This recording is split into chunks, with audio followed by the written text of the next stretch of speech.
Julie, would you take roll call, please? Steve Eisenbarth, Here. Robert Pope, Present. Aaron Teveball, Present. Don Loudon, Present. and Greg Zuzen. Present. Next on the agenda is the consent agenda, which includes the check register from 5/21/21 and the minutes from 5/13/21 work session and council meeting. Is there any discussion? I make a motion, we approve the check register for 6/4/21 and the minutes for 5/27/21. Second.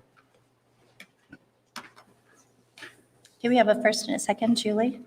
Don Loudon, 4. Greg Zuzen, 4. Robert Pope, 4. Aaron Teveball, 4. Steve Eisenbarth. 4. Okay, next on the agenda is public comment. Is there anyone out in the public that would like to come forward and address the council? Okay, no one coming forward. We'll close public comment. Next is council comment and liaison reports. Aaron? Yes, some highlights from the police department. Officers Michael, Davi, and Rourke began virtual training this week for the academy, which will last 4 weeks, and then they will be able to attend in person.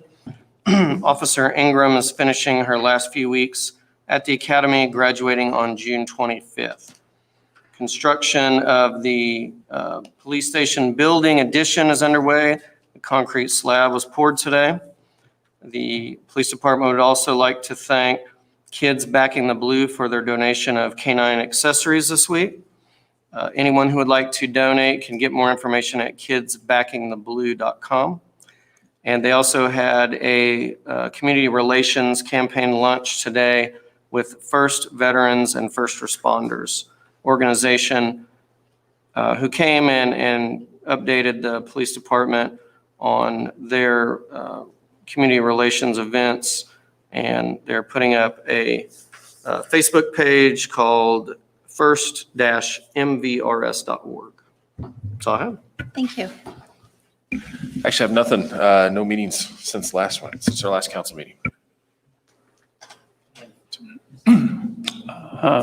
Robert and I last night went to 100 South and toured the facility going through there and met with one of the contractors. And we were just kind of reviewing it just to see, get eyes on it and see what's happening.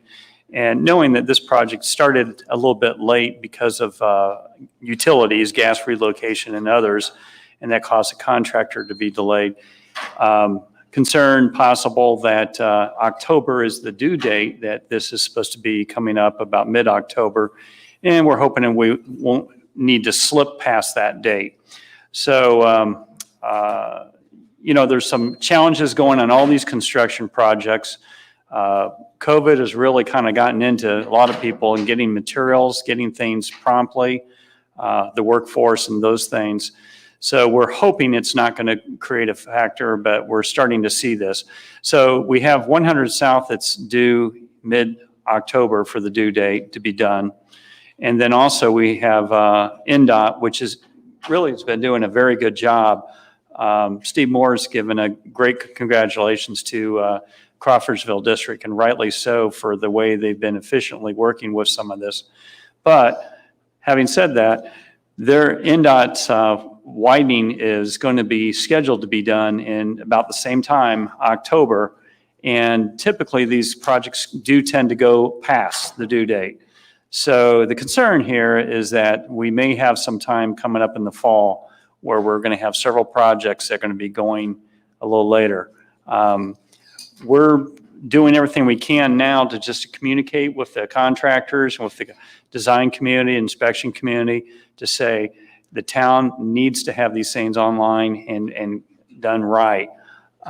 So those were the things, without being too direct on that. On the positive side, we had a work session just before this meeting, and the police department mentioned that NDOT has given them advanced info about a letting coming up here in fall of 2023, where there's going to be major renovations going from where our project ends around the Shiloh Crossing, going all the way out to Danville.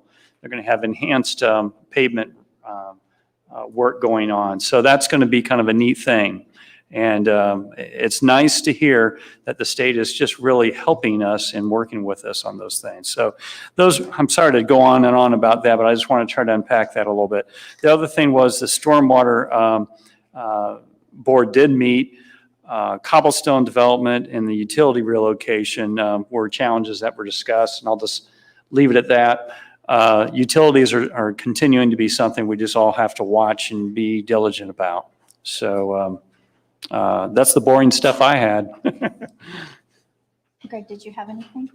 Ryan and I have the collaboration meeting on June 3rd. That's all we had. So. Okay, next on the agenda is old business, of which there is none listed. So we'll move on to new business. And the first topic is the recreation impact fee update. Yes, thank you. Currently, we have a recreation impact fee, which is paid by new development when it comes to town. So for every single family residential development, each permit is, when they're pulled, they pay a fee of $1,095. There's a recreation impact fee statute that allows us to do that. The law actually says that when you do the plan, you actually do a 10-year plan, but you're only permitted to collect the fee for 5 years, and then you're required to actually complete the study again and reanalyze. And so we are actually currently in year 4, and so we want to move forward with our study to complete it. We would like to complete it by December 6th, which would allow us, there is a 6-month waiting period once we reenact that fee before it can take place. So we don't want that to expire before we get our new fee into place. Layman and Layman has actually done this study for us the last 2 cycles. So this will be our 10 to 15 year plan. The recreation impact fee has been a great source of revenue. It's been one of the sources that has allowed us to extend our trails. It's allowed us to purchase property. And so it certainly has been a great benefit to the community, and we'd like to keep that in place. The fee to do that is $22,500. Chuck did also give a proposal to update the 5-year master plan. And one of the things from a 5-year master plan is that there's some value that it actually gets approved by DNR, and then it makes you eligible for certain funding. In Indiana, it's the Land Water Conservation Fund is the only really revenue source. But in order to qualify for that, you also have to have what's called a park board, which means it's actually a statutory created park board. Our council is an advisory council. A park board actually has taxing authority.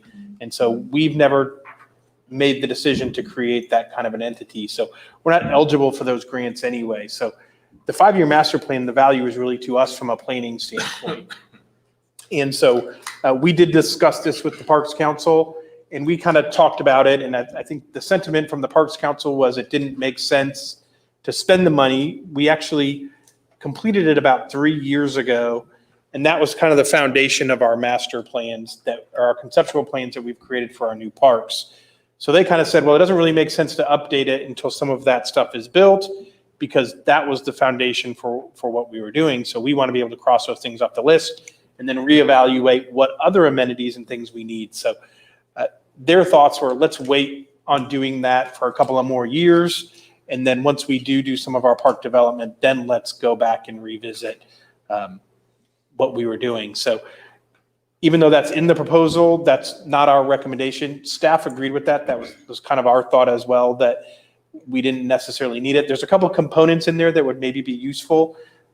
We always like to gather public input, but even in this situation, it doesn't make a lot of sense, especially even with the township building a aquatic park. The one thing everybody asks for when we do a survey is we want a swimming pool in our aquatic park. So getting that information again isn't really helpful to us. So we thought if we wait a couple of years, again, some of those things will have settled out, and the value of that public input will be better. And so it is staff's recommendation for Layman and Layman to complete the recreation impact fee update for not to exceed $22,500. I'm happy to answer any questions. I think that makes sense that we don't go forward with the other segment of it because, we do have our parks that are just we kind of have some ideas. We did the public input not too long ago, I think 2 years ago. And until we get some of those projects crossed off, it makes sense to me that we don't spend the additional money for another master plan at this Yeah, point. the 2-year versus the master, I agree. Right. Yeah. Parks Board also brought up, just a reminder, the summer lot property. Right. We haven't yet identified really what we're doing with that, so we've got 4 in the queue right Right. now. Why update that without going forward? You had mentioned 5 years and then 2 years, so we can come back in 2 years and determine that we want to look at creating a Parks Board, or do we have to wait 5 years? Well, you could consider creating a park board at any time that the council wanted to. Your studies, same thing with your study, the maximum you can go is 5 years, but if you want to do a rec impact fee every 2 years and reevaluate it, you can.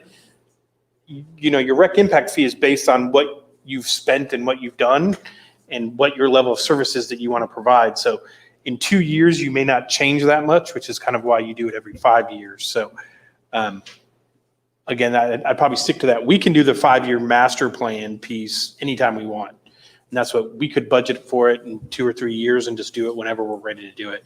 That component is really at our discretion. But again, I think we feel like what's in our current 5-year master plan is still relevant. And so we think that information is still useful and that we don't need to update it. So right now, we're getting $1,095 per lot. Is part of this study to look at increasing that fee as well? Correct, yeah. Or they would do the analysis. It depends on, so there's a committee that's created and then they establish a level of service. And so the level of service becomes this. And so if you remember, there's, you have underneath here, which you may not meet that level of service, and that we need to spend food and beverage dollars to eliminate that deficiency. And then the rec impact fee can pay for everything that's in the future need that we want. So we do have to be careful. So depending on what you set that level of service at is what ultimately dictates the fee. And so there's really a mathematical formula that does. But based on everything we've done over the last 5 years, I think you'll see that the level of service we've now created the bar is going to be up, which will ultimately lead to an increase in the fee. It always makes sense that we look at this. Our standards are always increasing, so it just sure is great to be able to have this automatic time to check on it. And yeah, we have to pay for it, but boy, it's good to make sure we're pegging with the growth that's going on. I will add that this can actually be paid for from the rec impact fee. That's one of the allowable uses. So the money that we've collected will actually be used to pay for it.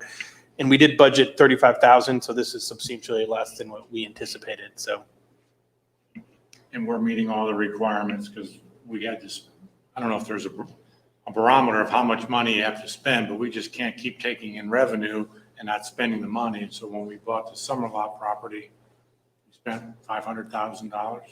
yeah, so we did use rec impact fee to pay for the summer lot property. So, but if you recall, we bought some other properties before that and we paid for those out of food and beverage. So that was eliminating the deficiency, which then allowed us to use the rec impact fee to go buy the summer lots. So yeah, we've eliminated our deficiencies in trails and in land both, which allowed us to now use the rec impact fee. And that's what a lot of the trails we've been building, we had met that standard for our trails as well. So we've been able to use the rec impact fee to keep paying for our trails. Ryan, will they look at if we should expand? I know on these things, they have to have zones of where the area is. Would that change? Can you look at those boundaries now every 2 years? The zone that we used has always been, and I would say Our that town we will limits? continue to use, is basically Washington Township. So Okay, the whole, we have aggregate. basically encompassed all of our townships. So I wouldn't expect that will change. Okay, It's been consistent for us to do it that way. So all right. Makes sense. Is there any more discussion? If not, would someone want to make a motion? I'll make a motion, we approve the rec impact fee study, the rec impact fee update study by Lehman and Lehman not to exceed $22,500. I'll second that. All right, we have a first and a second. Julie, would you take roll call, please? Greg Zuzen, For, Aaron Teveba, Four. Steve Eisenbarth, 4. Robert Pope, 4. and Don Loudon. 4. Next on the agenda is accepting the annexation petitions. Yes, we received 2 annexation petitions in the last week or so. The first one is the White House. Everyone was kind of asking about the White House on County Road 900 East, kind of the last house to go in Harvest Landing. That property was not annexed. If the council recalls, we did do 2 other annexations. It was Troner and Phillips. They were kind of the 2 houses to the south. And so because that property owner was out, my understanding was that the developer was having an issue. They refused to sign the petition until they actually closed on the house. And so the developer actually had to wait to allow the annexation until they actually owned it, which is why the petition is actually coming from Harvest Landing Properties LLC versus the property owner. But we do need to annex that parcel in order to bring it in. And I know Bill's working with Harvest Landing as well to make sure that that parcel's rezoned to match as well. So that's the first piece. The second piece is Mr. Patel. He actually is the owner of Subway here in Avon. And so actually Jared was eating lunch at Subway and did a fantastic job and sold Mr. Patel and wanting to be annexed. So he owns some property, if you're familiar, it's just south of Carolina Commons and then right across from Eden Gate. It's about 16 acres. And he said he likes Avon. I think he actually heard us speak at the chamber and said he wanted to be part of Avon. And so he signed a voluntary petition and delivered it to the town. So that's the other one. So good job, Jared, selling the town and getting Good job, another Jared. annexation petition. So Good. Thanks, Jared. the new Jared from Subway. different Yes. Jared from Yeah, Subway, yeah. not the other Jared. So this is the 16 acres. There was a house back there. I think they've torn that house down now. Correct, They're yeah. Looking to redevelop that whole 16 acres into townhouses or something. He said that he wanted to do something with development. He said he didn't know what yet. So he may bring that back as something. He did not make the annexation contingent upon any rezoning or anything. So that piece of it, I think, is left out there to be determined later. Well, we'll gladly accept them, at least their petitions. No, looks good. So is there any more discussion on this, or would someone like to make a motion? Oh, I'll make a motion that we accept both petitions for annexation as listed in our reports. I'll second. Okay, we have a first and a second. Julie, would you take roll call? Robert Pope, 4. Don Loudon, 4. Aaron Teveba, Four. Greg Zuzen, Or Steve Eisenbarth. 4. Okay, next is Resolution 2021-14, which is declaring an economic revitalization area for Van Trust. Yes, so I know the council's familiar with this project. This is actually in the Avon Landing development. And so there is a new developer proposing to build on that site, and that is VTRE Development LLC. And so they have asked the town for a tax abatement. Again, it's a fairly substantial investment, and this is actually a significant improvement over what the council previously had seen as part of Avon Landing. They did include a site plan example of what they're proposing. And previously, there was some commercial component to this, and then there was a church proposed to be in this property. So certainly this type of a use is much more desirable for the town. And so they are asking for a tax abatement for these 3 buildings that'll eventually add up to about 1 million square feet. And there is a second phase of the project that will come in the future. And so this is the first step in the process for the tax abatement. Happy to answer any questions. You said there's going to be 3 buildings, and we talked about a standard set for tax abatement if it was over a certain square footage, but each building, do they meet that criteria that we've talked about in the past? That's a good question. There is actually 2 of the buildings do not, because your threshold was 400,000 square feet. So 2 of those buildings would not necessarily meet that threshold. Now, they're in a bit of a catch-22 because their planned unit development zoning didn't permit them to have a building over 400,000 square feet either. Okay. So actually, we ended up changing that. We changed it to 100,000, actually. I think we reduced it to 100,000 in the policy. So I think all of them but 1 then would actually meet it. Sorry, I forgot about that. So all of them but one would. Okay. What's the status of the bond? The developer back bond, they were gonna buy it back. What's going on with that? Well, so because it's changing, they've actually hired a different engineer and they're going to remodify their site plan to be this. So they're going to have to actually go back to the planning process again. So we're still having discussions with them about the bond, but they're having to redo their construction costs because they're not going to be the same. If you recall, there was actually a cul-de-sac that was coming off.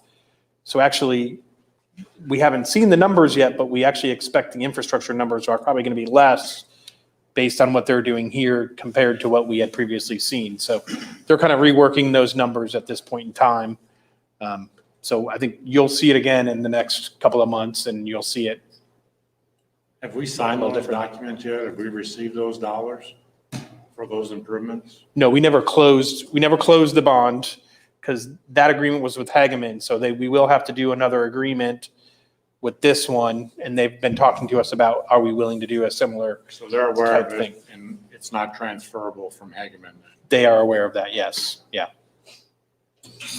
Hey, Ryan, also on one of the exhibits, when they get into the description of the project and they call out the start date, completion date, and the value of the buildings, none of them have the completion date. Is there any way to kind of tighten it up here on that? And then on building 3, they don't even have anything on that except with the value of the building. Is there a way we can get some commitments on there since this is, they wanted to have this as part of their project here? Yeah, we can talk to them about that. I'm sure they can provide an estimated completion date. It'll still be estimated though. Yeah. They obviously won't make a commitment to it. But like John told you guys earlier in the work session, they have expressed a desire to build the first 2 buildings, maybe as early as starting both of them this year. So, and then again, completion, depending on everything, who knows? Sure. So these are spec buildings That's or correct. do they Yeah. have specific people? No, I think they're expected to be spec buildings as well. That's one reason why I wanted to do that. If you look at some of these, they kind of drag out. And so trying to put a little fuse on it if we could. So the 2 buildings, are they going to be the bigger ones or is one going to be the 96,000 square feet? They're bigger. The first one's the biggest. Building right? 3 is the smallest, Right, so the first 2, 1 and 2 are going to be the first 2. first to start. Yep. Yeah, the 2 larger And if buildings. we could kind of put some teeth in, like Steve said, with that timeline, because we've been waiting on Hageman for how many years now? Yeah. So,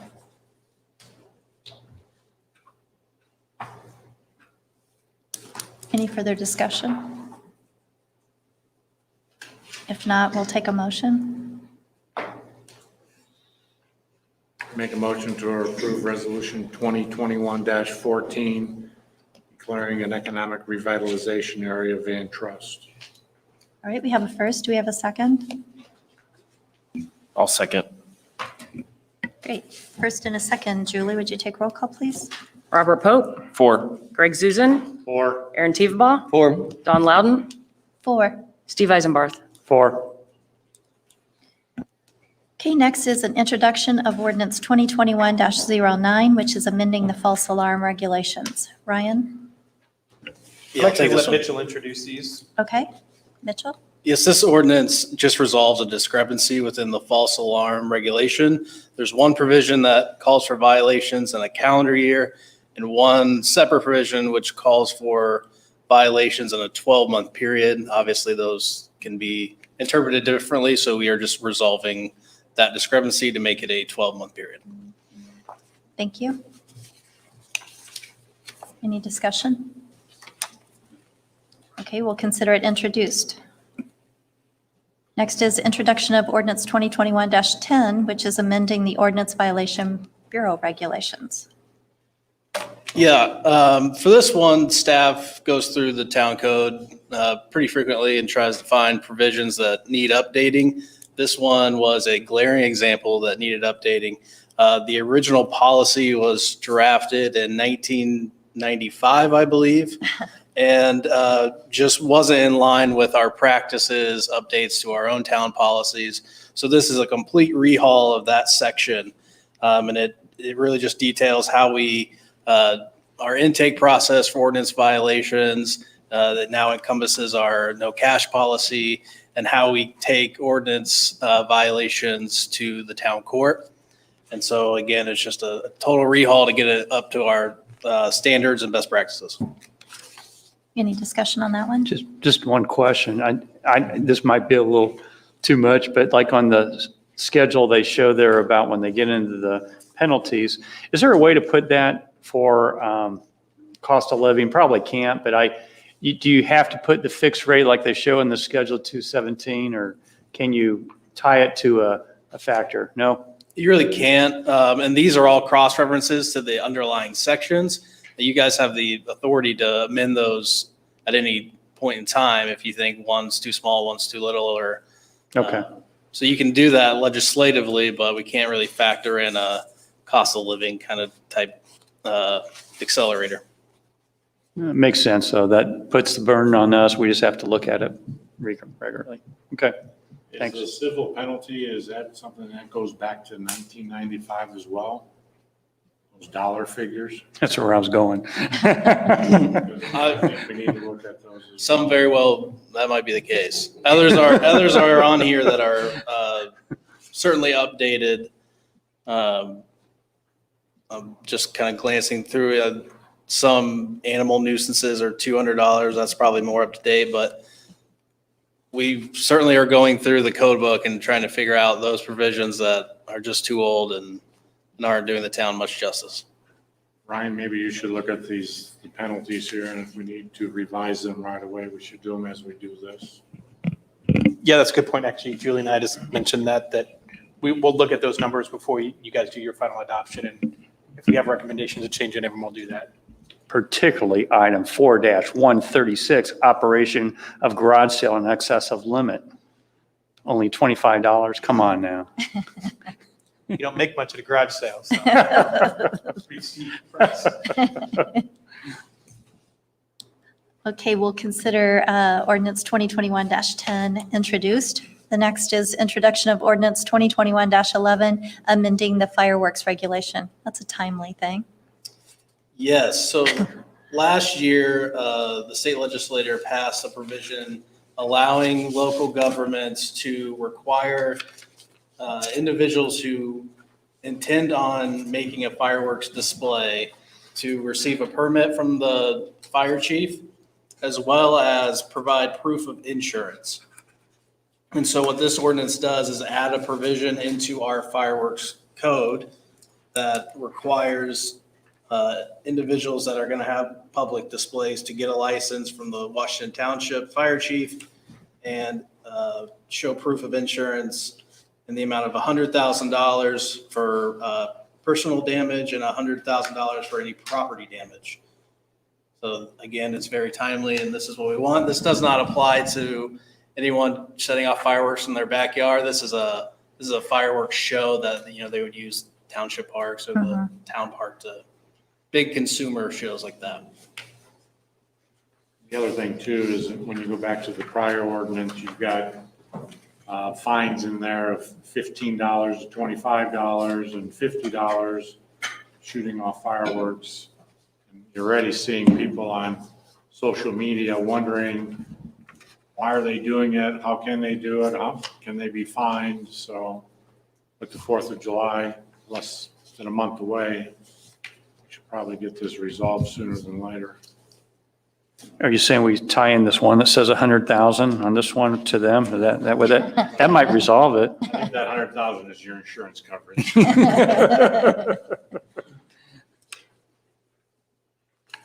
Any other discussion on that one? We'll consider it introduced. Next is legal counsel report. Mitchell? Just one thing that now that all the new laws for this year have passed, you're going to start seeing an uptick in ordinances to comply with those new policies. Thank you. Good. Next is our second open public comment. Is there anyone that would like to come forward? No? Okay, we'll go ahead and close that again. Council comment. Anyone? I said enough. I guess I'll thank Gabe for leading us with our Pledge of Allegiance today, and thanks for attending the meeting. Yeah, thank you. Appreciate it. Ryan, council calendar? Yeah, please join us for Dirt Works at the Town Hall Park on the 19th. Then we do have a regular scheduled council meeting on June 24th at 7 PM. And then that wonderful work session on the 25th from 6:30 to 8:30. So make sure you got that on your calendar. Yep, thank you very much. Meeting's adjourned.